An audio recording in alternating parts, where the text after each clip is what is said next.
Today's topic is going to be centered around 4 keys to handling objections in your network marketing business. So if you know somebody that could get some value out of this, make sure that you comment below, just tag them in the comment section, and we'll make sure that they get this value as well.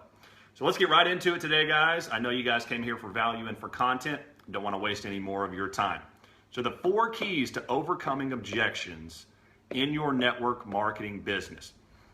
We're going to talk about 4 of them. The first one is going to kind of be separated from the second or the last 3. The last 3 have a lot to do with Eric Worre's thought that he came up with that he put in his book called GoPro, The 7 Steps to Becoming a Network Marketing Professional. If you have not read this, that's the #1 recommended book in network marketing. It's like the Bible in network marketing. Get you a copy of that book. But he talks about a principle in there called the feel, felt, found principle. And we'll kind of tie that into our 4 keys to overcoming objections in your home-based business. But the first key is that you need to listen to the objection.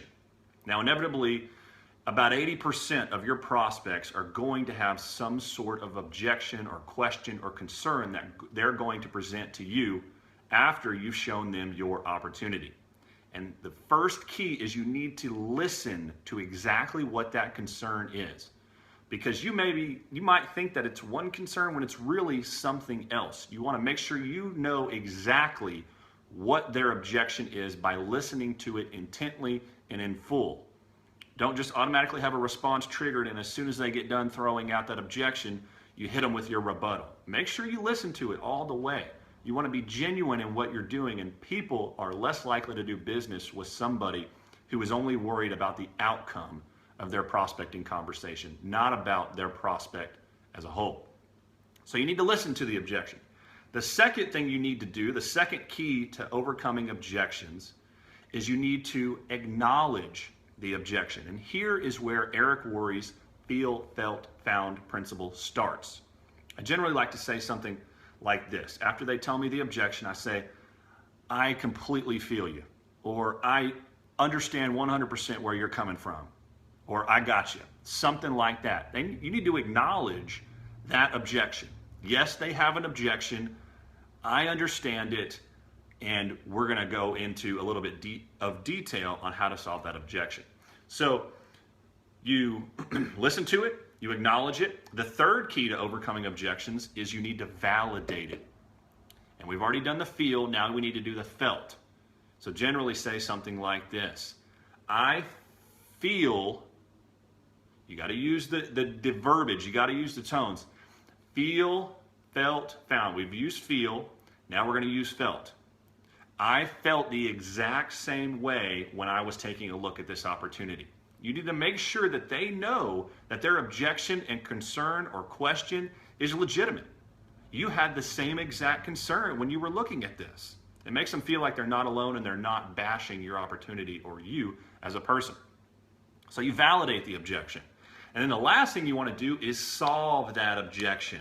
And of course, with the feel, felt, found principle that Eric Worre laid out in his book, we're going to use the found portion right here when we solve that objection.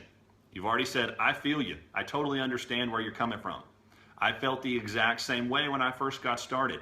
But what I found was my anxieties or my worries were not founded in truth.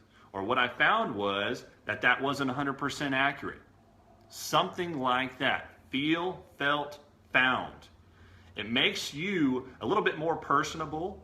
It makes you more human, that you also had objections and questions and concerns, and they don't feel alone by raising those objections. So that's it, guys. Those are 4 keys to handling objections in your network marketing or home-based business. The first one is you got to listen to the objection. The second one is you have to acknowledge the objection. The third one is you have to validate that objection.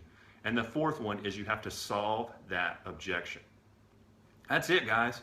Very, very simple. And just like a lot of things in network marketing or direct sales, the skills and the keys to building a business in this industry are very, very simple.